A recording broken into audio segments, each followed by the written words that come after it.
அனைவருக்கும் வணக்கம். உங்களுக்கு யாராவது உங்களுக்கு தெரிந்த நபர் இறப்பது போல் கனவு வந்து, அது நிஜத்திலும் அது மாதிரியான நிகழ்வுகள் நடந்திருக்கா? ஒருத்தர் இறக்குற மாரி கனவு கண்டோம். அவர் கொஞ்ச நாள் கழிச்சோ, சில மாதங்கள் கழித்தோ இறந்தும் போயிடுறார். இப்படி ஏதேனும் உங்களுக்கு நடந்திருக்கா? அது உங்களோட மனதை பாதித்து கொண்டிருக்கிறதா? ஏன்னா என்னுடைய நேயர் கேள்வி கேட்குறாங்க. எனக்கு தெரிந்த நபர் இறப்பது போல் எனக்கு கனவு வந்தது சார். அது நிஜத்துலேயும் நடந்தது. ஏன் இப்படி நடந்தது அப்படின்னு கேட்குறாங்க. முதல்ல ஒன்று புரிஞ்சுக்கோங்க. இது நிறையா பேர்த்துக்குள்ளே இருக்கக்கூடிய மன அழுத்தமாகவும் இருக்குது. அவங்க தன்னுடைய அன்புக்குரியவர்கள் இறக்குற மாதிரி கனவு வந்திருக்கும். அம்மாவோ அப்பாவோ கணவனோ மனைவியோ குழந்தைகளோ உடனே நினச்சி அவங்க பயப்படுவாங்க. எங்கே ஒரு வேளை அது மாதிரி நடந்துருமா அப்படின்னு சொல்லி.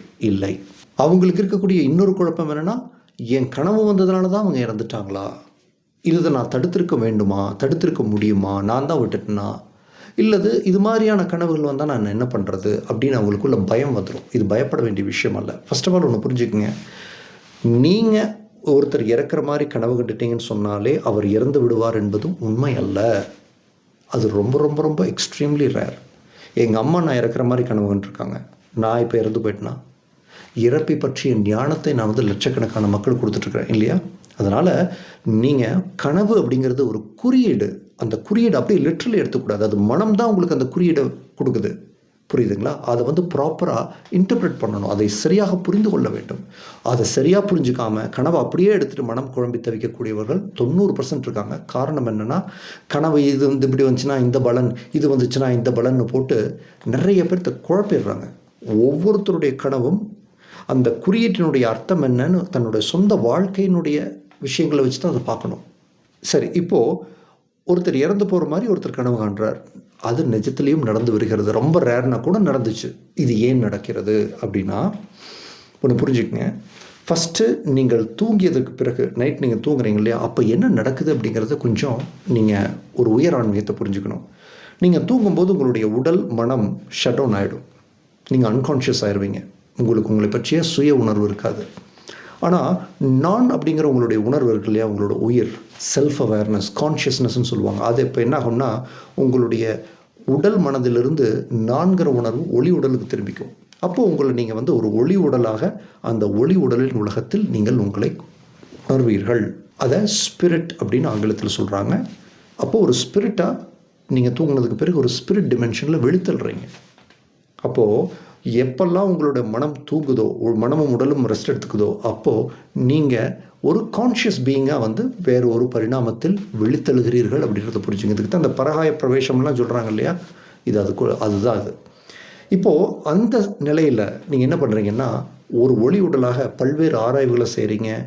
நிறைய தெய்வங்கள் ஆத்மாக்களோட உங்களுக்கு நிறைய ஆராய்வுகளும் பண்ணுறீங்க. இப்போது அதில் செய்யக்கூடிய மிக முக்கியமான ஒரு விஷயம் என்னன்னு சொன்னால், உங்களுக்கு அடுத்து நிகழ்வரும் நிகழ்வுகளை பற்றிய அந்த எதிர்காலத்தை பற்றிய நிகழ்வுகளை நீங்களே பார்க்குறீங்க. இப்போ இந்த ஏடு படிக்கிறாங்க பார்த்தீங்களா, இது உனக்கு நடக்கும், இது நடக்கணும், அந்த மாதிரி உங்களுடைய ஆன்மா உங்களுடைய விதி நிர்ணயத்தை அது ஆராய்கிறது. இப்போது உதாரணத்துக்கு நீங்கள் ஒரு காரில் போயிட்டுருக்கிறீங்க. அந்த இடத்துக்கு போகிறதுக்கு நீங்கள் ஒரு கூகுள் மேப் யூஸ் பண்ணுறீங்க. அந்த மேப்பு இன்னும் எவ்வளோ தூரம் போகுது அப்படின்னு வழிகாட்டு தான். நீங்கள் கார் ஓட்டிகிட்டு போகும்போது அப்போ செக் பண்ணுறீங்களா, நம்ம லெஃப்ட்டில் திரும்பணும், ரைட்டில் திரும்பணுமா, இன்னும் எவ்வளோ கிலோமீட்டர் இருக்குதுன்னா எவ்வளோ நேரம் ஆகும், இதெல்லாம் பார்க்குறீங்களா? அந்த மாதிரி ஒவ்வொரு இரவும் நீங்கள் தூங்கியதற்கு பிறகு ஒரு ஒளி உடலாக உங்களுக்கு அடுத்து வரும் நிகழ்வுகள் என்னென்ன நிகழ்வுகள் இருக்குது, என்னென்ன எதிர்காலங்கள் இருக்குதுன்னு பார்ப்பீங்க. இது ஒரு எனர்ஜி ஃபார்மில் இருக்கும், ஒரு சக்தியாக இருக்கும். இப்போது உங்களுடைய நான் அப்படிங்கிற தன்னுணர்வு இப்போ மீண்டும் உங்களோட உடல் மனதுக்கு வந்துச்சு. இப்போ நீங்கள் விழிச்சு பார்க்குறீங்க, விடிஞ்சிருச்சு, நீங்கள் ஒரு மனுஷன் உங்கள் வேலையை பார்க்குறீங்க. இப்போது இந்த ஆராய்வுகள் பண்ணீங்க இல்லையா, இது எதுவுமே உங்களுடைய உணர்தலில் இருக்காது, நினைவிலும் இருக்காது. ஏன்னா உங்களோட ஆன்மா அதை தடுத்து விடுகிறது. ஏன்னா இதெல்லாம் நினச்சி யோசிச்சுட்டு இருந்தீங்கன்னா உங்கள் மைண்டு வந்து ரொம்ப ஹெவி ஆகிடும், மனதுக்கு அது ரொம்ப பாரமாக மாறிடும். ஒரு சில சமயங்களில் இந்த மாதிரியான அனுபவங்களை உங்களுக்கு அது ஞாபகப்படுத்தும். நீ வெறும் மனுஷன் மட்டும் கிடையாதுன்னு. இந்த ஞாபகங்களுக்கு பேர் கனவுகள்னு பேர். இந்த ஞாபகங்கள் உங்கள் மனதின் வழியாக ஃபில்டர் ஆகி வர்றதுனால மனம் அதுக்கு ஒரு உருவம் கொடுக்க ஆரம்பிச்சிருது. அதனால தான் சொல்கிறேன், கனவுகளை வந்து பிரித்து ஆராய வேண்டும், அப்படி எடுத்துக்கூடாது. ஸோ நீங்கள் வந்து ஒருத்தர் இறக்குற மாதிரி கனவு கண்டிருக்கீங்க அப்படின்னு சொன்னால், அது பின்னால் அது நடந்து விடுகிறது. அது ரொம்ப ரொம்ப எக்ஸ்ட்ரீம்லி ரேர்னா கூட அது நடந்துருச்சுன்னு வச்சுக்கோங்க. அது நீங்கள் உங்களால் அந்த மரணம் ஏற்படவில்லை. நீங்கள் கனவு கண்டதால் அவருக்கு அது நிகழவில்லை. உங்கள் கனவு அவரை அவருடைய உயிரை எடுத்து விடவில்லை. இது ஏன் நிகழுது அப்படின்னு சொன்னால், நீங்கள் எப்படி உங்களுடைய எதிர்காலத்தை பார்க்குறீங்களோ அந்த எதிர்காலத்திலேயே அடுத்து என்ன நிகழவிருக்கிறதுன்னு நீங்கள் பார்க்கும்போது, நீங்கள் யாரை இறந்து விடுவார்னு சொன்னீங்களோ அந்த இறப்பை பற்றிய குறிப்பும் அதில் இருக்குது அப்படின்னு சொன்னால், உங்களுக்கு ஒருவர் கனவில் இறக்கிற மாதிரியும் பின்னால் அது நடக்கிற மாதிரியும் உங்களுக்கு தெரியும். இதற்கு நீங்கள் காரணம் அல்ல, நீங்கள் ஒரு சாட்சி. எதுக்கு சாட்சி? அவர்களுடைய ஆன்மா அந்த முடிவை ஏற்கனவே எடுத்து விட்டது அப்படின்றதுக்கு. புரியுதுங்களா? அதனால் எடுத்த உடனே எல்லோரும் இறந்துருவாங்க தயவுசெய்து நினைக்காதீங்க. எங்கள் அம்மா கனவு கண்டாங்க, நான் இறந்துற மாதிரி. நான் இறந்துட்டேன்னா நான் மரணத்தை பற்றிய ஞானத்தை நான் போதிச்சுட்ருக்கிறேன். எங்கள் அம்மா இருக்கிற மாதிரி நான் 25 வருஷத்துக்கு முன்னால் கனவு கண்டிருக்கேன். என் கனவில் யாரெல்லாம் இறக்குற மாதிரி கனவு கண்டனா யாருமே இறக்கல. எங்கள் அம்மா இப்போது அவங்களுக்கு வயசாக இறந்துட்டாங்க. ஆனால் மற்றவங்க யாருமே இறக்கல, எல்லாம் உயிரோடு தான் இருக்காங்க. அப்படின்னா கனவுன்னு வந்துச்சுனாலே கன்ஃபியூஸ் ஆகிடக்கூடாது. அதனுடைய அர்த்தம் என்னன்னு பொருள் புரிஞ்சுக்கணும். அப்போது இது உங்களை பயமுறுத்துவதற்காக தரப்பட்டதல்ல. நீங்கள் உங்களுடைய புரிதலை இன்னும் விசாலமாக்கி கொள்ள வேண்டும். வாழ்க்கையை, பிறப்பை, இறப்பை, நம் பூமி பரிமாணத்திற்கு அப்பாற்பட்ட நிகழ்வுகளை நீங்கள் உங்களோட பரிணாம வளர்ச்சிக்காக தெரிந்து கொள்ள வேண்டும் அப்படின்னு சொல்லி கொடுக்கப்பட்ட ஒரு விஷயந்தான் உங்களோட கனவுகள் வழியாக. அதனால் நீங்கள் பயத்தில் இருந்தீங்கன்னா நீங்கள் இது தெரிஞ்சிக்கக்கூடிய அந்த தீட்சையிலிருந்து நீங்கள் வெளில ஏறிடுவீங்க. இது என்னென்னு சொன்னால், நடக்கவிருக்கிறதா அதை ஏற்றுக்கொள்ளுங்கள். அதை முரண்படாமல் பயப்படாமல் இருந்தீங்கன்னா மேலும் உங்களுக்கு நிறைய விஷயங்கள் உயர் ஞானங்கள் தரப்படும். அப்படிங்கும்போது அது உங்களோட வளர்ச்சிக்கு பயன்படும். சரிங்களா? அதனால் ஆத்மாக்களுக்கு பிறப்பு இறப்பு அப்படிங்கிறது ஒன்று கிடையாது. வாழ்க்கையில் நடக்கக்கூடிய எந்த ஒரு விஷயமும் எதார்ச்சியாக நடக்கக்கூடிய விஷயமும் கிடையாதுங்கிற 2 ஞானத்தையும் அது போதிக்குது. உங்களுடைய ஆன்மாவிற்கு தெரியாமல் எந்த ஒரு நிகழ்வும் உங்களுக்கு நடக்காது.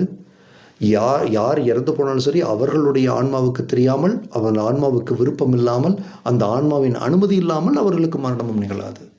பிறப்பு இறப்புங்கிறது ஒரு மாயைக்குள் நாம் விளையாடும் விளையாட்டு. நம்ம ஆத்மான்ற ஞாபகம் நமக்கு இப்போ கிடையாது. அவ்வளோதான். சரிங்களா? அதில் வேறு ஏதாவது கேள்விகளோ சந்தேகங்களோ இருந்தால் கமெண்ட் செக்ஷனில் டைப் பண்ணுங்கள். உங்கள் வாழ்க்கையில் நிறைய பிரச்சனைகள் இருக்குது, இல்லைன்னா மரணம், உங்களோட அன்புக்குரியவர்கள் இறந்துட்டாங்க, அதிலிருந்து இன்னும் வெளிவர முடியாமல் இருக்கீங்கன்னா, அதுக்கு என்னோடய உதவி தேவைப்பட்டுச்சுன்னா நீங்கள் எங்கிட்ட ஒரு கட்டணம் செலுத்தி கவுன்சிலிங் புக் பண்ணிக்கலாம். கவுன்சிலிங் என்பது ஃபோன் மூலமாக நீங்கள் எங்கிட்ட ஒரு 3/4 மணி நேரம் வரைக்கும் பேசிக்கலாம். என்ன நடந்தது, ஏது நடந்ததுன்னு என்கிட்ட சொல்லுங்கள். இப்போ உங்களை என்ன பாதிச்சிட்ருக்குது, எந்த கேள்விகளுக்கு நீங்கள் விட தெரியாமல் இருக்கிறீங்க. சில சமயத்தில் என்னோடய வீடியோ பார்க்கும்போது நல்லாயிருக்கும், பார்த்ததுக்கப்புறம் மறுபடியும் அந்த வழிங்கிற தொடர்ச்சுன்னா ஏதோ சில விஷயங்கள் நீங்கள் என்ன அட்ரஸ் பண்ணாமல் வச்சுருக்கீங்கன்னு, அதுக்கு கவுன்சிலிங் பெட்டராக இருக்கும். சரிங்களா? நீங்கள் உங்களுக்கு கவுன்சிலிங் வேணும்னா என் வாட்ஸ்அப்புக்கு ஒரு டெக்ஸ்ட் மெசேஜ் அனுப்புங்க. நான் உங்களுக்கு டைம் புக் பண்ணி கொடுக்குறேன். இந்த சேனலை தொடர்ந்து பார்த்து வரும் நேயராக இருக்கின்றீர்கள். உங்களுக்குள்ள நிறைய மாற்றங்கள் நிகழ்ந்திருக்கின்றது. அந்த மாற்றத்திற்கு தெளிவின் வழி ஒரு காரணம் அப்படின்னு நீங்கள் நம்பினீங்கன்னா, இந்த சேனல் வளர வேண்டும், இன்னும் நிறைய மக்களை சென்றடைய வேண்டும். இந்த சேனல் ஆன்மீகத்திற்கு சப்போர்ட் பண்ண விரும்புகிறேன்னு உங்களுக்குள்ள விருப்பம் தானாக எழும்புச்சு அப்படின்னா, நீங்கள் தாராளமாக மேலே இருக்கிறது என்னுடைய ஜிபே நம்பர். அதுக்கு உங்களுடைய கான்ட்ரிபியூஷன் அனுப்பலாம். இல்லைன்னா சேனல் மெம்பர்ஷிப்பை நீங்கள் ஜாயின் பண்ணிக்கலாம். எதையும் நீங்கள் தானமாகவோ, எதையும் நீங்கள் செய்தாக வேண்டுமே என்ற கட்டாயத்தோடு நீங்கள் செய்ய தேவையில்லை. உங்களுடைய மாற்றத்திலிருந்தே தரலாம். மாற்றத்திலிருந்து தருவது தான் உங்களுக்கும் நன்மை, எனக்கும் நன்மை.